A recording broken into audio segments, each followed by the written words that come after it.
Listen. I will tell you more of the saga of Noggin the Nog, as it was told in days of old by the men of the Northland as they sat by their great log fires. I told you how Noggin, Prince of the Nogs, had to find a queen before he could be king. And he looked at all the maidens of the Northland, and he couldn't find one that he would marry. And I told you how a green bird called Graculus brought him a knife with a likeness of Nooka, Princess of the Nooks, carved on it. And Noggin saw the carving, and vowed that he would build a ship and sail to the land of the Nooks, and ask Nooka to be his queen. And so the great ship was built, a fine long ship of oak from the inland valleys, with a pine tree mast and a prow in the form of a green dragon. And it was launched from the beach before the town, and the warrior oarsmen rowed it away down the long fjord to the sea. And everybody there was sad to see them go, and afraid for their safety on their long and perilous journey. Everybody save one. In his black castle on the hill, Nogbad the Bad looked down on the brave little ship and smiled a wicked smile. For he knew that if Prince Noggin did not return with his queen within 6 weeks, the crown would go to the next in line. And the next in line was him, Nogbad the Bad. And he knew the journey to the land of the Nooks was so long and dangerous there was little chance of Noggin ever coming back at all. And as Nogbad the Bad looked down on the little town, he thought of the royal treasure and the taxes, and he chuckled to himself. As the ship sailed out to the end of the long fjord and into the open sea, the cold east wind blew on it. The oarsmen shipped their oars and hauled up the sail.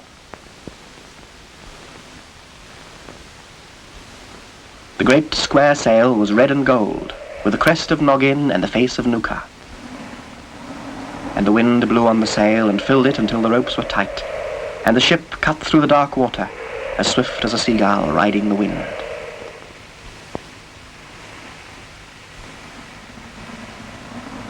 Through all that day, the east wind bore the ship on. And through the night, hull down, it rode before the wind. And the helmsman lashed the rudder to hold the helm to the North Star. And the little band of Nogs sat round their stove in the canvas cabin and made hot buttered toast. All the next day and all the next night, the wind blew them on. And not a sight or a sound of anything but sea and sky did they see. And the next day the wind dropped slightly, the sun came out, and it was really quite hot. So the warriors took off their boots and dangled their feet in the water. Ooh, that's cold. And they had sardines for lunch, and everybody was gay and happy, because Graculus said they were well on their way, and if the wind kept up they would soon reach the land of the Nooks. But as the sun set that night, great black clouds came up, and suddenly the wind seemed to come from all directions at once. And as the oarsmen pulled the sail down in case the ship capsized, great waves sprang up around them, tossing the little ship about like a cork. The lightning flashed, the thunder roared, and the Nogs sat huddled round their stove and prayed that the ship would not sink.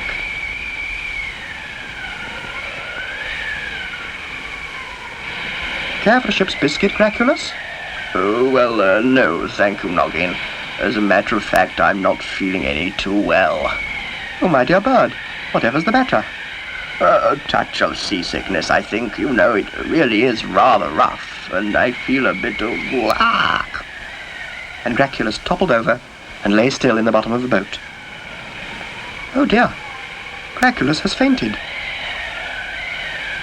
They picked the bird up and made a little bed for him in the corner of the cabin.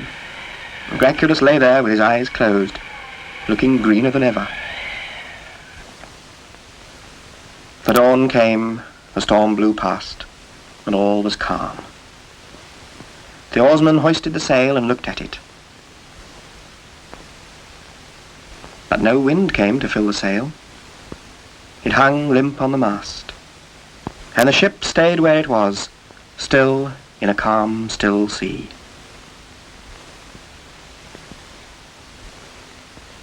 We must row. Lower the oars and row. The oarsman lowered the oars and sat by them. Which way, Noggin? How do you mean, which way? Which way do you want us to row? Well, which way were we going? I don't know. They looked to the sky, and they looked to the sea, but there was nothing to tell them which way to row. Oh dear, we'll have to ask Graculus. Graculus was still lying on his bed, quite unconscious. They tried to wake him up, but he just muttered silly things. I'll have smoked salmon, please. No more mud till Wednesday, do you mind? And went off to sleep again. Well, we'd better not row in case we row the wrong way. It would be silly to row and end up where we started, wouldn't it? So the Nogs got out their fishing rods and sat in the sun and fished. They didn't catch anything, but it passed the time. Land, ho! Land? Land? Land? And there, sure enough, not far away, was a small island, a smooth grey island in the sea. Well, I don't call that much land. Still, we'd better have a look. So they rowed the ship over to the island.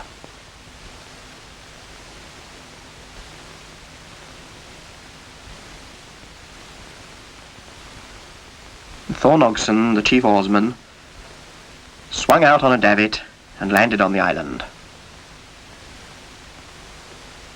Ooh, it's all soft and squodgy, and there's a sort of fine brown grass growing on it. Explore the island, Thornogson. Explore it? I can see both ends of it from where I'm standing. There's nothing on it but this grass stuff. Well, pluck a handful of it. Thornogson got hold of a handful of the grass and pulled as hard as he could.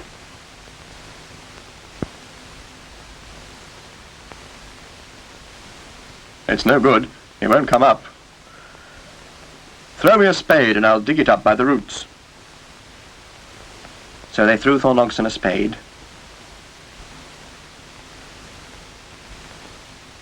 And he started to dig.